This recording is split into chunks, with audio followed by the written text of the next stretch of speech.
kebudayaan dan pembangunan berkelanjutan. Itu untuk memadukan dan menyelaraskan bahwa tidak mungkin kita mengoperasionalkan ide pembangunan berkelanjutan tanpa menimbang kebudayaan dan apalagi kebudayaan lokal.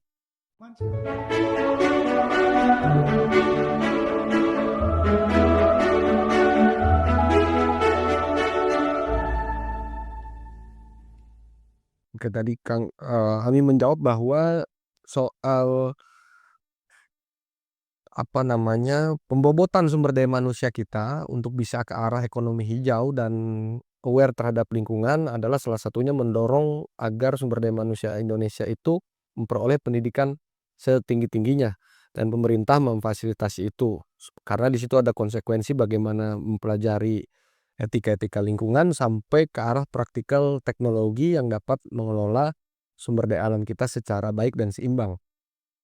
Selanjutnya ingin saya tanyakan Kang, ada pernyataan Akang yang cukup menjadi didiskusikan oleh publik dan media sosial soal Gen Z ini Kang.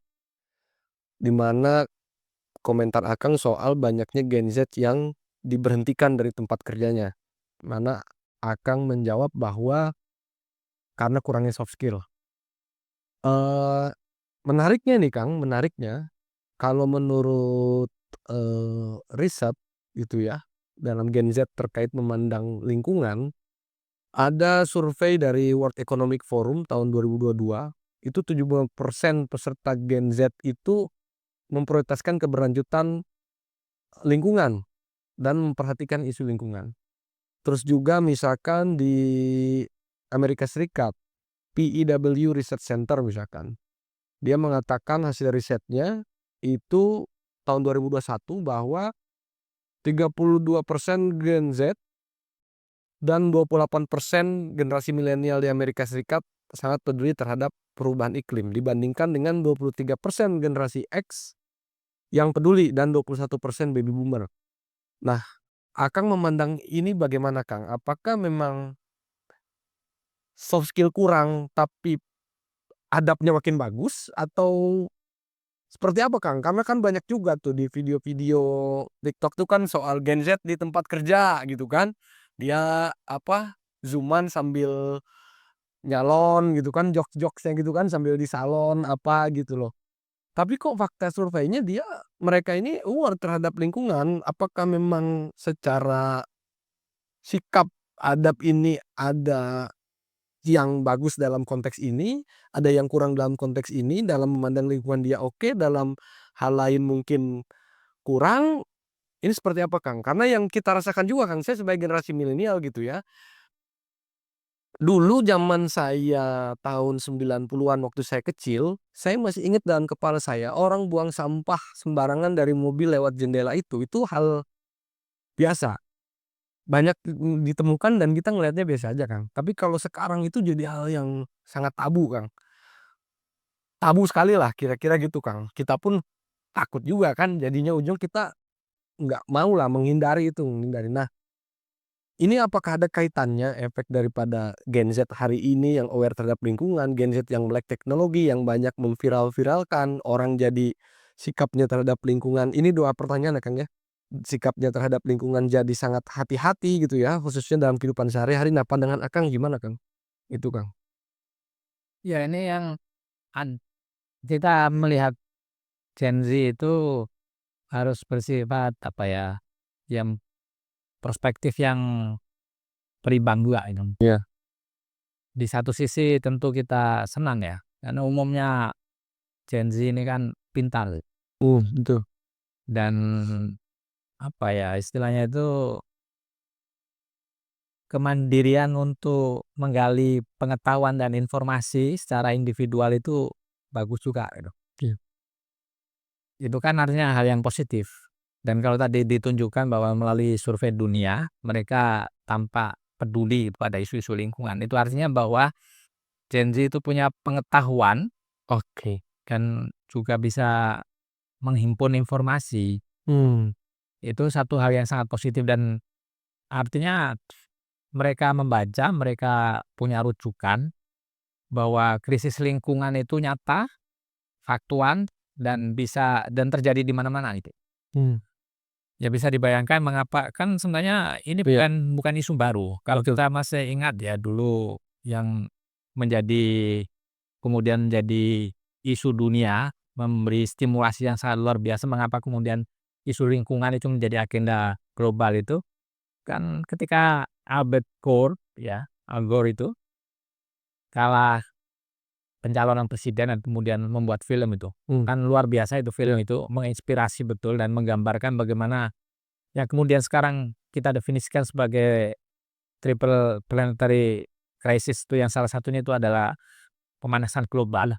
Dan kalau pemanasan global itu punya dampak pada ya apa negara-negara yang di mana kutub utara, kutub Iya, selatan, Kutub Selatan, Utara Selatan. mereka apa lapisan es, Esnya air, cair. dan kalau itu misalnya dalam volume yang besar itu ya, yang negara-negara kepulauan kecil itu kan bisa hilang dalam Hilang. peta dunia. Ini betul.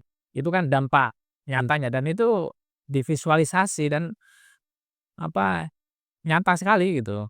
Dan akibat itu kan bisa dihitung, bisa diantisipasi. Nah, pengetahuan itu didapat oleh Gen Z kan, Gen Z. makanya kalau surveinya dia menunjukkan sangat peduli dan punya punya apa, punya perhatian, itu artinya dia punya pengetahuan yang bagus itu tentang isu-isu lingkungan itu. Tapi di satu sisi kan memang yang selalu dan kerap dikeluhkan ya, dan mereka tadi saya bilang bisa menggali, mencari pengetahuan secara mandiri gitu dan itu artinya peluang untuk apa, untuk, segala kemudahan kan didapat, Oke. dan karena segala kemudahan didapat dan mereka kan lahir umumnya juga dari keluarga-keluarga mapan gitu ya, akhirnya proses tumbuh kembang menjadi dewasa itu tidak melalui apa, penempaan yang kuat gitu. Iya.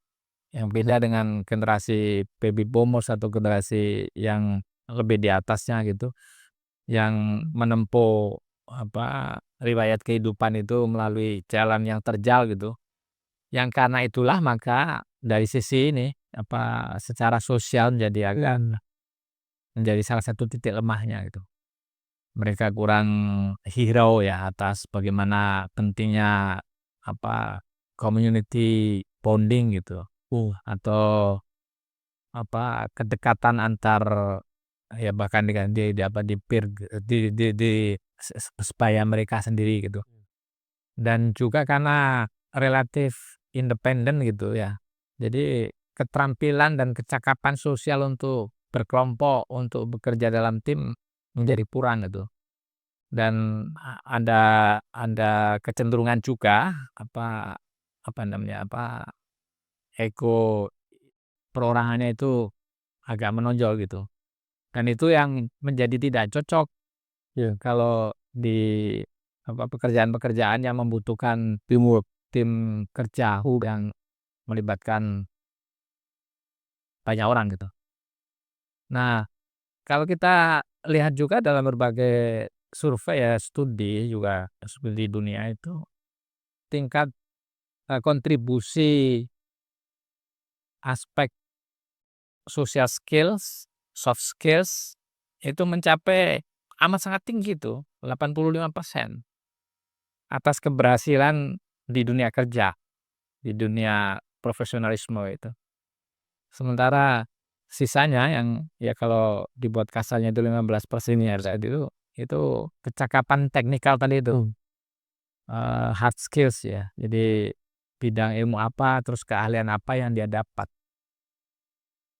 Nah, karena itulah maka menjadi relevan kita untuk terus-menerus mengatakan kepada siapa saja ya, bukan hanya Gen Z, tapi semua lapisan generasi bahwa faktor-faktor yang menyumbang keberhasilan itu adalah selain punya kompetensi inti ya, tapi juga tadi kompetensi sosial dan juga ya kecakapan lunak tadi itu.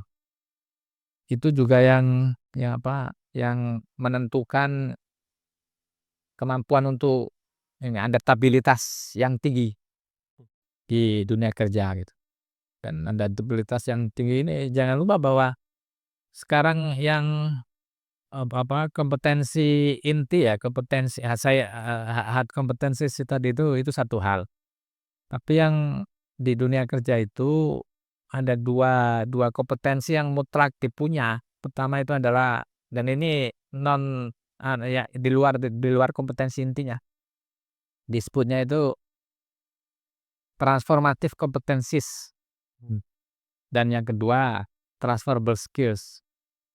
Jadi apa yang dimaksud dengan kompetensi yang bersifat transformatif itu adalah kalau yang bersangkutan seseorang itu, individu itu punya kemahiran dasar dan itu biasanya turunan dari cognitive skills atau cognitive flexibility. Jadi kalau orang itu kecerdasan intelektualnya tinggi, itu cenderung bisa gampang untuk berpindah dari satu dunia kerja ke dunia kerja yang lain. Dan itu kemudian diikuti dengan yang kedua tadi transferable skills, keterampilan-keterampilan yang mudah berganti. Kan kita sering membaca juga kan, banyak jenis-jenis pekerjaan yang hilang tuh, ndak tahu, sudah ndak diperlukan lagi gitu. Dan itu oleh revolusi teknologi industri, teknologi digital itu. Dan teknologi canggih seperti ini yang kemudian digunakan di dunia kerja dan orang harus punya kemampuan untuk menguasai. Nah, karena itulah maka jenis-jenis pekerjaan lama yang dulu masih dibutuhkan sekarang sudah tidak lagi gitu. Dan lalu keterampilan apa sesungguhnya yang harus dipunya. Nah, kalau misalnya keterampilan baru muncul yang bahkan mungkin waktu kita kuliah tidak dipelajari, tapi kalau seseorang itu punya tadi transformative competencies dan transferable skills yang akarnya itu ada pada cognitive skills atau juga cognitive flexibility, maka dia akan bisa dengan cepat berpindah. Ini pekerjaan, berganti pekerjaan. Dan jangan lupa ya orang-orang yang sukses di dunia profesionalisme itu banyak yang tidak sejalan dengan bidang ilmu yang ditekuni ketika kuliah. Coba cari jurnalis profesional terbaik. Itu pasti lebih banyak lulusan bukan dari publisistik atau bukan dari komunikasi. Betul, Vkom, betul. Ya benar-benar, betul. Tapi justru lahir dari mungkin fakultas Teknik, betul. teknik sipil kah? Iya. Atau mungkin teknik Fisika, informatika kah? Atau mungkin ilmu hukum kah? iya betul. Itu yang Nyata. tadi yang pernyataan transformative competencies dan transfer skill itu dikonfirmasi oleh gejala seperti itu. Hmm. Lulusan-lulusan bankir-bankir yang bagus, Yes, itu betul. lulusan Bankir, sekolah betul. teknik. Dan itu akarnya tadi itu adalah cognitive skills tadi itu. Cognitive flexibility, dan itu yang memberi penjelasan mengapa mereka dengan sangat mudah berpindah dari satu jenis pekerjaan ke pekerjaan berikut yang bisa saja amat sangat berbeda.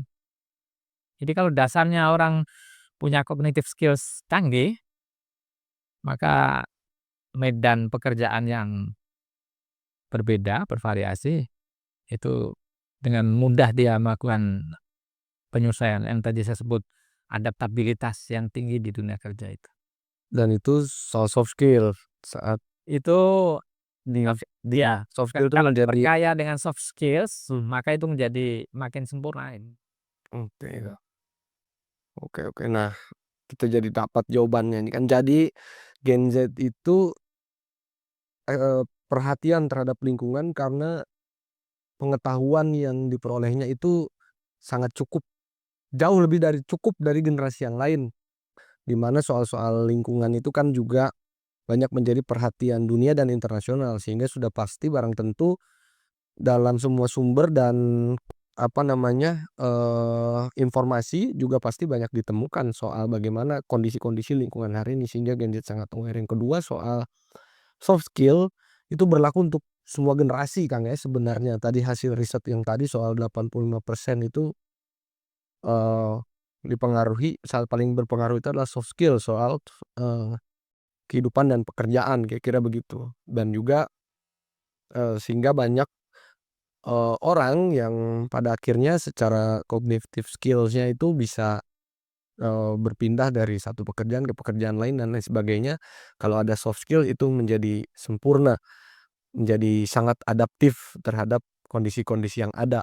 Kira-kira begitulah. Jadi ini jawaban yang sangat rasional menurut saya soal kenapa sih Gen Z itu sangat perhatian terhadap lingkungan dan juga soal bagaimana soft skill tadi sebenarnya berpengaruh itu kepada semua generasi. Kalau kita tidak meng-upgrade dan berlatih soal soft skill ini, maka ya akan, kita akan kesulitan. Semua generasi itu berarti ya generasi yang lain ya Kang ya, generasi usia yang lain.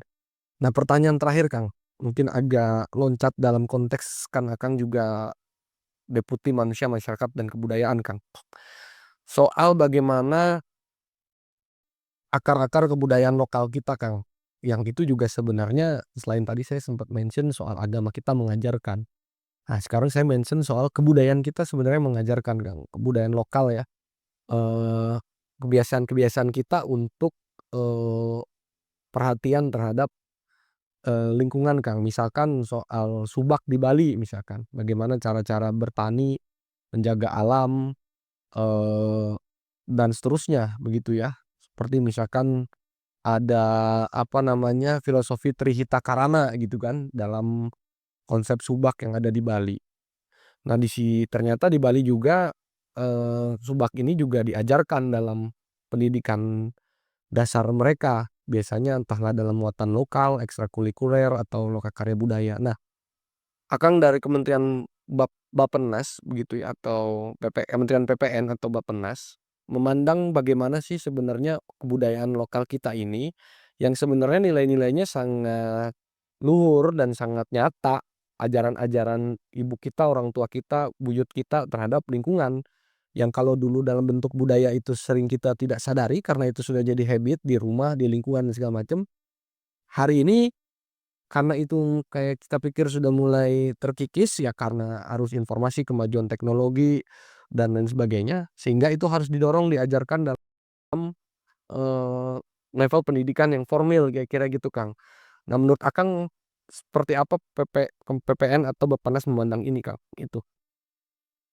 Iya, itu juga menjadi isu penting ya, Mmm, yang juga diangkat dan di Bappenas itu mengenalkan ya di sektor yang saya tangani itu, pembangunan, kebudayaan dan pembangunan berkelanjutan. oke. Kebudayaan dan pembangunan berkelanjutan, itu untuk memadukan dan menyelaraskan bahwa tidak mungkin kita mengoperasionalkan ide pembangunan berkelanjutan tanpa menimbang kebudayaan dan apalagi kebudayaan lokal. Oke. Dan tadi ilustrasi soal Trihita Kirana itu, Mmm, betul ya? betul betul. Oke. Itu adalah ilustrasi nyata tentang gagasan bagaimana kait-mengait antara kebudayaan dan pembangunan berkelanjutan. Jadi kalau di Bappenas yang dokumen perencanaan RPJP nasional itu yang 2025-2045 itu ada Indonesia Emas yang ada fondasi Mmm, yang apa, yang menjadi landasan untuk mendorong transformasi Indonesia itu istilahnya itu adalah ketahanan sosial budaya dan ekologi. Jadi tadi soal mengelola sumber daya alam, lingkungan, itu betul-betul harus dijaga betul itu dan ketahanan sosial budaya itu memastikan kita bisa menghubungkan ya antara cara kita mengelola lingkungan secara baik dan itu punya, kebiasaan-kebiasaan yang hidup di dalam masyarakat kita dan karena itu maka di sektor tempat saya itu untuk bisa mendudukkan ya Iya. antara bagaimana kebudayaan menyokong pembangunan berkelanjutan. Berkelanjutan. Ya Trihita Kirana di Bali itu betul-betul ilustrasi yang bagus untuk supaya bahwa pesan-pesan profetik yang rujukannya baik pada agama maupun pada kebudayaan lokal untuk dalam hal ini konteksnya itu adalah masyarakat Bali dan tentu adalah etika agama Hindu Hindu, betul. yang diterjemahkan dalam imajinasi masyarakat Bali itu dengan konsep Trihita Kirana ini. Bagaimana mengelola sumber daya alam dalam hal ini adalah tanah, sawah itu dan dikaitkan dengan irigasi. Irigasi, betul. Bagaimana membagi antara bahwa setiap orang yang punya hak untuk mengelola tanah, mengelola sawah itu punya juga difasilitasi melalui sumber-sumber air dengan irigasi yang bagus melalui subak itu. Yang ini tantangan barunya justru adalah ketika industri pariwisata berlangsung asik gitu, dan itu menjadi tantangan bagi upaya untuk tetap memegang teguh pesan-pesan profetik yang berbasis pada yang merujuk pada kebudayaan lokal dan juga agama ketika menghadapi tantangan industri pariwisata yang masif di Bali. Paling tuh. Dan jangan lupa ya, kalau pariwisata di satu sisi kan malah bisa menjadi menggerakkan kegiatan ekonomi, orang punya pendapatan, ada devisa dan segala macam. Tapi kalau tidak diikuti dengan kemampuan mengelola secara baik, efek kerusakan lingkungan itu juga akan terjadi. Betul. Kan beberapa waktu yang lalu kita mengikuti kan berita di Spanyol itu. Jadi orang-orang Barcelona atau mungkin di Madrid ya atau di beberapa tempat di sana itu sampai menolak kan, itu para pelancong Ya. kan diusir kan itu. Iya, betul. Karena itu sudah istilahnya itu berlebihan. Jadi dan ini ya tadi di awal kita diskusikan soal daya dukung lingkungan tadi itu. Jadi orang berduyun-duyun datang dan itu akannya segala macam efeknya kan. Ya di satu sisi bisa menggerakkan ekonomi, tapi mereka kan juga ya makan, minum, dan di situ kalau misalnya ada unsur katakanlah plastik Plastik, dan betul. itu merusak lingkungan dan yang paling nyata kan bisa kita lihat itu juga bahkan yang menjadi korban itu bukan manusia, tapi hewan juga, binatang di laut itu kan juga Iya. banyak kan gitu yang kura-kura itu sampai terjerat atau Iya, ini plastik. atau apa, eee, ikan lumba-lumba misalnya Iya. yang ditemukan di Iya. dalam perutnya itu berbagai macam botol plastik itu kan betapa nyata sekali isu krisis lingkungan itu dalam ilustrasi yang seperti itu. Pergilah misalnya ke mana, ke Maluku Utara, ke Ternate kalau kita nyebrang ke Sovivi itu. Sovivi. Coba itu sungainya atau selatnya itu, ke lautnya itu sudah bercampur antara air yang dulu masih jernih, sekarang sudah berbau minyak karena ada putnya itu dan mungkin juga mereka limpahan dari oli segala macam itu, BBM-nya itu ke laut, terus sampah-sampah plastik itu dari ujung ke ujung kita. Nah itu apa, ketidakmampuan kita dalam mengelola apa, sumber daya alam yang ada dan juga kelestarian lingkungan. Dan dalam konteks inilah maka kearifan lokal itu diperlukan dan banyak masyarakat kita yang bisa memberi contoh seperti ya di sini ya di Banten masyarakat Baduy. Waduh, itu. Itu kan kearifan lokal dijaga betul itu. Jadi ya memang ada ya itu kan preferensi mereka ya, tidak menggunakan aneka macam perangkat teknologi gitu. Tapi itu bagian dari local knowledge ya, local wisdom gitu yang mereka pelihara, mereka rawat, dan kepentingan mereka itu adalah betul-betul lingkungan itu bisa digunakan sebagai sumber penghidupan yang dimanfaatkan secara lintas generasi. Dan di situ letak penting kebudayaan lokal yang bisa dijadikan rujukan untuk mengelola sumber daya alam dan lingkungan. Baik. Biasa sekali teman-teman, tadi Kang Ami sudah memaparkan, menjawab ya, dari mulai kita berdiskusi soal bagaimana pandangannya terhadap, perlindungan lingkungan sebagai fondasi dasar, lalu juga soal, bagaimana Gen Z memandang lingkungan, dan juga soal sudut pandang agama terhadap lingkungan dan budaya terhadap lingkungan diimplementasikan terhadap, eee, perencanaan pembangunan manusia di Indonesia ini. Terima kasih Kang Ami, Kang Deputi, saya manggilnya Kang, nggak apa-apa Kang ya? Enggak. Di podcast ini karena kebetulan beliau senior juga di Bandung, senior kita dulu di Bandung. Jadi wujud keakraban tapi tetap hormat sama beliau. Sekarang sudah jadi deputi, semoga sukses terus Kang, lancar terus dan juga diberikan perlindungan dari Allah Subhanahu wa taala dalam menjalankan setiap tugas dari negara. Amin. Terima kasih banyak Kang Ami sekali lagi.